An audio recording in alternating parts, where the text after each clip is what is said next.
Gone with the Wind by Margaret Mitchell. Now today we'll be doing a full book review of it's right here. Gone with the Wind. And yes, I did cut my hair, and I did just come out of the bath. Gone with the Wind. First of all, Gone with the Wind is, I don't exactly understood the title when it started off, but as you read the book on and on, you finally realize what it really is. Gone with the Wind goes ahead and teaches you lots of things. One of them being the fact that, hey, maybe I have to change myself to be able to adapt towards these different situations. And the other one being, hey, maybe I should go ahead and stay this way and not follow the wind, but then I get toppled down by the wind. Whereas if you follow the wind, like be floated around by the wind, well then you will survive as long as you adapt towards the wind. But where are my manners? First of all, let's start off with what Gone with the Wind is about. It was a novel, well, it is a novel that was written by Margaret Mitchell, that's obvious, that was written in 1936. It was about the Civil War, right before, on the eve of the Civil War, during the Civil War, and the Reconstruction era after the Civil War. It's a pretty big takeaway to be able to read this thing too. It mostly follows the life of Scarlett O'Hara, our main protagonist of this book, as she goes ahead and walks around, goes ahead and finds out all the things that she's been missing in life and all the other things that she went ahead and found out about her life. She started off as this pampered woman who goes ahead and decides to, hey, you know what, I'm going to go ahead and write. I'm going to go ahead and do this. In her eyes, it's pretty much that she would stay like this forever, flirting with boys, going ahead and trying to win over their hearts, but in her true heart, she would go ahead and love only one man, well, technically boy, and his name is Ashley Wilkes. She would always try to go ahead and give her love towards him, and he's all like, yeah, but I can't, I'm sorry, but I can't accept this, and it shatters the heart, which leaves her heartbroken. Now, this has a pretty much tremendous effect, mainly because this is how she's portrayed at the start of the book. Then she finally finds this guy named Charles, who she just married due to his stupidity of thinking that she actually loved him, and who goes off to the war. Unfortunately, when the Civil War starts, the entire width of life of the plantation goes ahead and becomes destroyed as well too. And when that happens, Scarlett O'Hara has to go ahead and adapt towards these new situations. Like, she has to go ahead and become the aggressive mode, and she has to go ahead and help with all the nursing stuff. She goes and helps with all the Civil War nursing.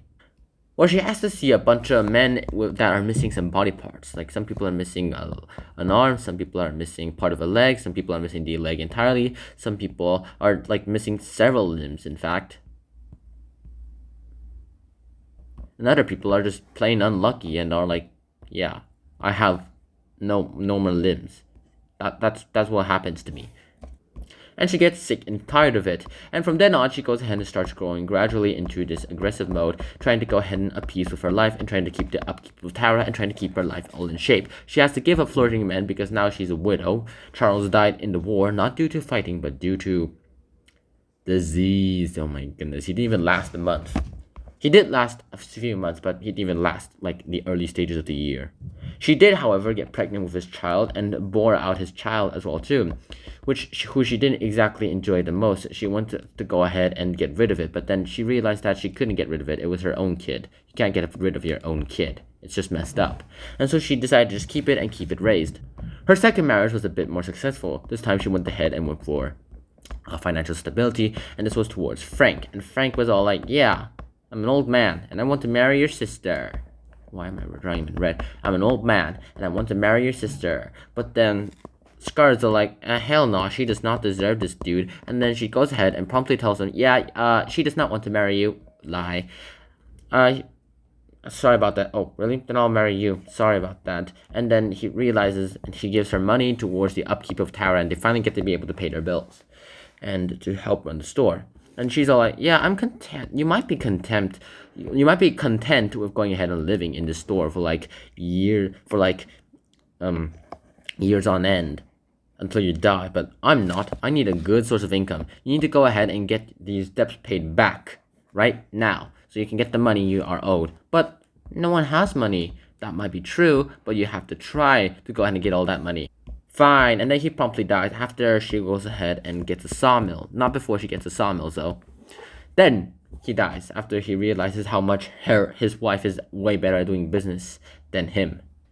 And her third and final marriage is towards her equal arch nemesis, Red Butler, who she kind of do love, but she only married him out of the desperate wanting for love. She definitely wants to be loved, and so she went ahead and married Red Butler. And Red Butler's all like, yeah, he's still the cocky little guy who always tells the truth, the cold hard truth, no matter what. Like he said, told the Southerners, the North is going to win this fight before the war started, and then he promptly was right. And then he tells Scarlet about all her flaws without any little pampering and stuff, and she becomes super mad at that for obvious reasons. I should also mention that she also bore another child during her pregnancy with Frank, and then so that adds like 2 children to the list. And then with Red Butler, she goes ahead and rears up a daughter again, which they both didn't want, but then they couldn't consider abortion, because abortion at the time is equal, like has an incremental chance of death towards the mother at the same time. Essentially, it's just stabbing your stomach with a knife, and you can already see how well that would go. So they go ahead and keep the child, and Scarlet, being like already agitated as she is and being like loved less and not being able to live her lifestyle for the years on end, neglects this child a lot, and her other children too. But then Red Butler goes ahead and raises her, and he creates the rules in the house, even berating Scarlet about it too. And that's just about it. That's how the book ends. Oh, and then her friend Melanie, who is like loyal to her to the end, is getting a miscarriage, and that's how the book ends. Now, Gone with the Wind goes ahead and explores several intricate key themes. Survival and adaptation are pretty central towards those key themes, as Scarlet is the one who goes ahead and transforms her own life into something that she can go ahead and survive. She goes ahead and transforms her life so that she can go ahead and better survive this world. She can go ahead and better survive all the outcomes of this world. The Civil War going ahead and crippling down the South. Her changes of husbands, and then getting a child that she does not really want. And finally, she goes ahead and finally realizes that her entire life was being wasted, and now she had to go ahead and change her mindset of flirting boys and things to go ahead and be able to live her life properly. And if she can't live her life properly, well, she's doomed. But she did try her best, though, to adapt towards all these new different circumstances. And because she was able to adapt towards all these new circumstances, I'm going to have to give her an A+ in life. This novel also goes ahead and portrays the impact of what happened, the impact of these things towards people, towards their lives, towards people that were affected by the war directly. Most specifically, the war veterans or the civilians that were caught up in all the fighting and the damages of the Civil War. Like Atlanta was devastated by the Civil War Northerners, but that didn't exactly work out the best in their favor. And then when the North came down to go ahead and give an iron fist towards them, towards Reconstruction, well, it worked a little too well. It made the South mad, but eventually the South got over the tantrum. And although how it was going to head written kinda went ahead and made it a little bit controversial in the way that it went ahead and romanticized the South, it did go ahead and hit the best-selling bookshelves a lot, and it was really popular among the people who read it. But in the end, Gone with the Wind, it's a perfect book to go ahead and learn about the Civil War. It's a perfect way to go ahead and see all the different sides, the different side of what the good guys tell you, because usually the winners are the ones who write the history, not the losers.